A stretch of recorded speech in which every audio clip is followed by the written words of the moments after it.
said, nakupenda. He said, nakupenda, it means I love you. And I said, wow, okay. What was that one again? Because I was thinking he meant to say it to me, but I wasn't sure.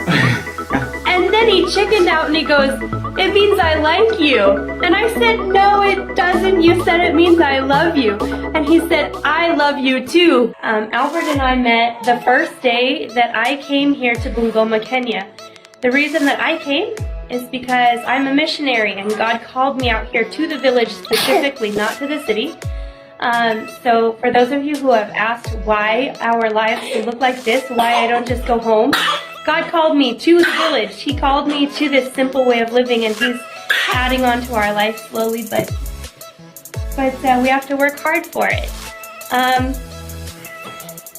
Albert didn't speak English, and I didn't speak Kibukusu or Kiswahili, so it had to be God that brought us together.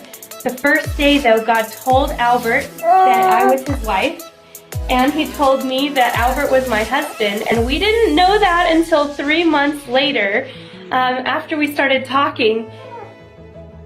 Yeah, we didn't talk for 3 months after God already told us that the other was meant for us. He was praying one night. God gave me a dream, and in the dream, He showed me that I was married to Albert and that we didn't speak the same language, but that He gave my heart an understanding of His heart. And He gave His heart an understanding of my heart, and in that time I knew that with God, it was possible to be married even if we didn't speak the same language, that God had given us a way to communicate heart to heart and understand each other. But I started praying at that point, God, if you do mean for us to be together, either teach Albert English or teach me Kibukusu so that we can speak to each other and we can communicate about life. That very day, he came to the compound where I was staying, and he started speaking a little bit of English for me. Apparently,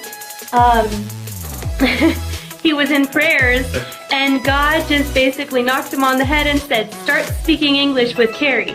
And about 3 days later, he had a very good understanding of basic English. He still had to practice, but he had a understanding of how to begin to speak English with me, and he had the courage to try. So after he started speaking English, we had very few encounters where we actually spoke to each other at that point. It wasn't until 3 months afterwards, like we had said, that he came. I had actually been talking with my mom. My mom and dad are both out here as missionaries as well. I had been talking with my mom on her patio or veranda about Albert and how I loved him, but I didn't know why. That God had just put this love in my heart, and that I believed that he was the man I would marry. And he came up on the porch after returning from an errand and brought some flowers. And without talking to me, he just handed me the flowers and walked away. Because from you, love you. I think I started to figure that out then. Before the flowers, I thought he might not like me, because every time that I went into a group where he would walk away. I would walk into the group where he was talking with his friends to try and, learn about him and be around him.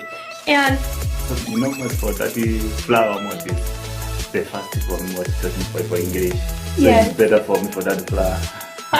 You use that one more to my heart is happening for that one more to Well, I wasn't going to refuse that one.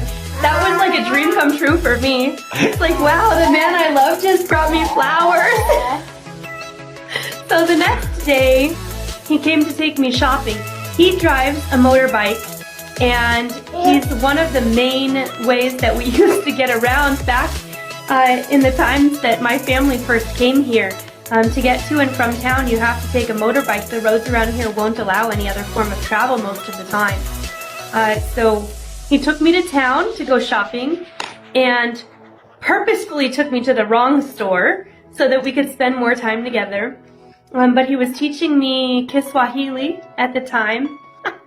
And that is how we learned that we both loved each other. We sat down at the grocery store, which actually had a restaurant in it. And we had some beef over rice, some palau, and shared a couple of sodas, and just talked about the future. I told him that I didn't know how to cook ugali, which here in this sub-tribe, cooking ugali is very important. If you don't know how to cook it, you're not qualified to marry one of these men. But he told me, he didn't tell me he would teach me. He said, my wife, I will cook ugali. Yes. So I knew his love was real if he was willing to cook the ugali for me as a Luya man. You imagine something what you love for your heart. Alam what you talk about you what for your family what for your coach what you use no cook for tea for me is no marriage for you. You can say, let me cook for you. This is what that one is better. What is you make everything you cook. Right. So my parents both already loved him because he's a man of God, he loves God, he's a prayer warrior, and he was already helping out in the ministry and the church at the time. They knew that he had an amazing heart. He's actually a little bit younger than me. You sure? But he doesn't act like it. And I don't think it looks like it, but I don't know. Yeah, so we started calling each other my wife and my husband right away because God had already told us. We already had been in love with each other for a while. And when you know it's God's plan and he's confirmed it to both of you and I got multiple visions about it, I knew he was the man I was meant to marry. So it was easy for me to just jump into knowing this man was my husband. And we spent hours together every day just talking and getting to know each other. He taught me how to clean clothes in a Kenyan way, how to wash dishes in a Kenyan way, how to cook in a Kenyan way, including ugali, and he's an amazing cook, so now I get to know how to cook ugali better than some people do. Thanks to him, because he's taught me the tricks now, and I'm still not as good as he is. Now you're cooking for better for me. You're cooking for nice one. Only when I accidentally get it all right. I still have sometimes when it doesn't turn out right. But thank you. Anyway, we have 2 children together now. We got pregnant with him about 4 months after getting married, so it wasn't very long. But we both kind of meant for it to be that way, so we're okay with that. If you have any questions about our relationship or things about how we met or things that we go through, feel free to ask and we'll do another one of these and do some answers. I know we'll have to break this up into a few parts, but for those of you who have been wanting to know things, I hope it helps. We love you guys. Love you too.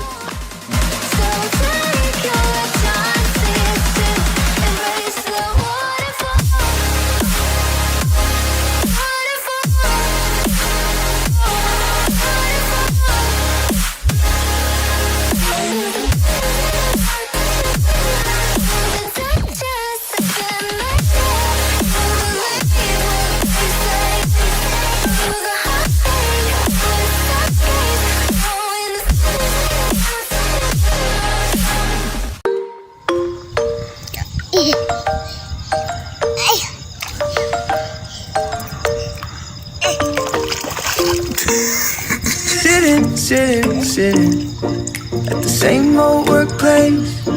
What's the point of this chase? To just fight our own No, Chewy. Then something would change, that we could turn back the page and live like our favorite fairy tales. So we'll love so free. How you can say boy?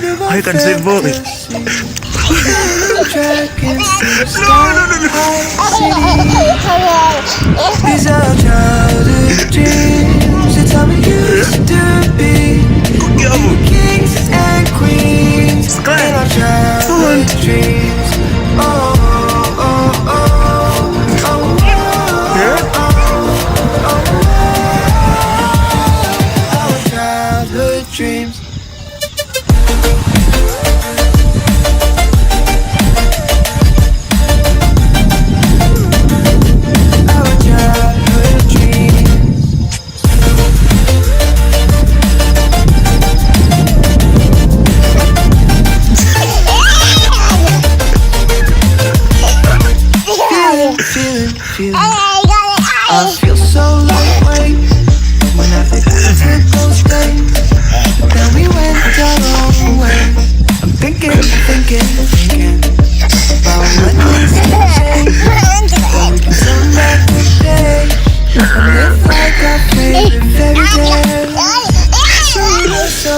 What a How you doing? fantasy.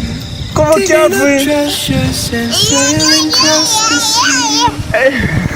These are childhood dreams. It's how we used to be. When we were kings and queens in our childhood dreams. Oh, oh, oh, oh. No, come, come. Our childhood dreams. No, come. Come this way. Our childhood dreams. Oh, oh, oh, oh, our childhood dreams. These are childhood dreams. It's how it used to be when we were kings and queens in our childhood dreams.